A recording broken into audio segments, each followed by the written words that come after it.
Hi friends, welcome back to my YouTube channel. आज के आरेकटा recipe निये एलाम। आज बानाबो रुई माछेर दई दिए रुई कातला बानाबो। এটা কাতলা মাছ না, এটা রুই মাছ। দই দিয়ে বানাবো আজকে। একটু নুন দিয়ে দিলাম, হলুদ দিয়ে দিলাম, নুন হলুদ মাখিয়ে রেখে দেবো এটাকে। বন্ধুরা একটু পাতি লেবু থাকলে পাতি লেবু দিয়ে দেবেন। মাছের যে একটা গন্ধ, আষ্টানি গন্ধ থাকবে না, সুন্দর হবে মাছটা খেতে, টেস্টও হবে।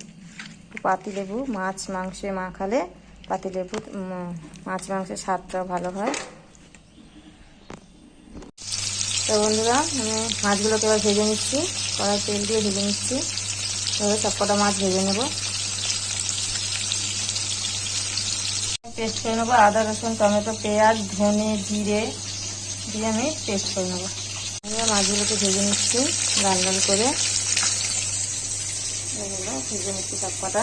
বন্ধুরা একটুখানি সামান্য একটু কাটা পেঁয়াজ ছিল, আমি দিয়ে দিয়েছি। এবার আমি গরম মশলা দিয়ে দেবো, শুকনো লঙ্কা, সাদা জিরে, লবঙ্গ, এলাচ, অল্প একটু জয়িত্রী দিয়েছি, দিয়ে ফোড়ন দিয়ে দেবো। তারপরে যে আমি পেস্টটা করে রেখেছিলাম এই পেস্টটা দিয়ে দেবো। এবার পেস্টটা দিয়ে দেবো, মিক্সিটা ধুয়ে জলটা দিয়ে দেবো। তাই বন্ধুরা মশলাটা আমি দিয়ে দিয়েছি ধুয়ে। এই হচ্ছে হলুদ গুঁড়ো দিয়ে দিলাম। এবার আমি নুন দিয়ে দেবো। তাই বন্ধুরা লঙ্কা গুঁড়োটা দিয়ে দিয়েছি,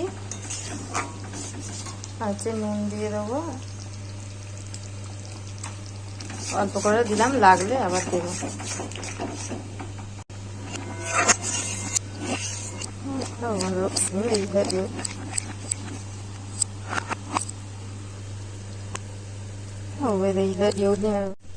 বাটিটা ধুয়ে একটু দিয়ে দিলাম।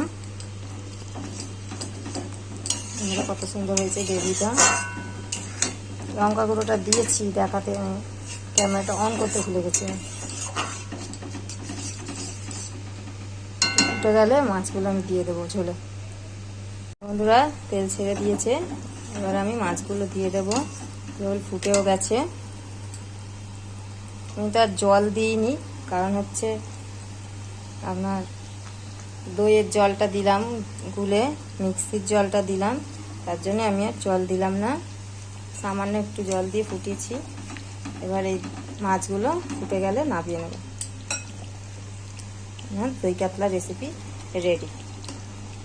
আপনাদের যদি ভালো লাগে ভিডিওটা, আমাকে লাইক কমেন্ট শেয়ার করবেন, সাবস্ক্রাইব করে দেবেন। নতুন হলে আমার চ্যানেলে সাবস্ক্রাইব করে আমার পাশে থাকবেন।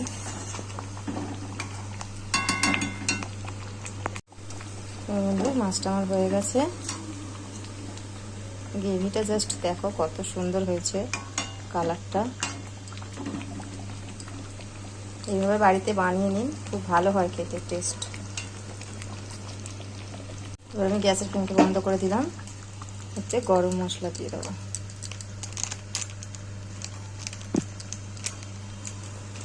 দিয়ে আমি কিছুক্ষণ চাপা দিয়ে রাখবো, তারপর আমি একটা বাটিতে ঢেলে নেব।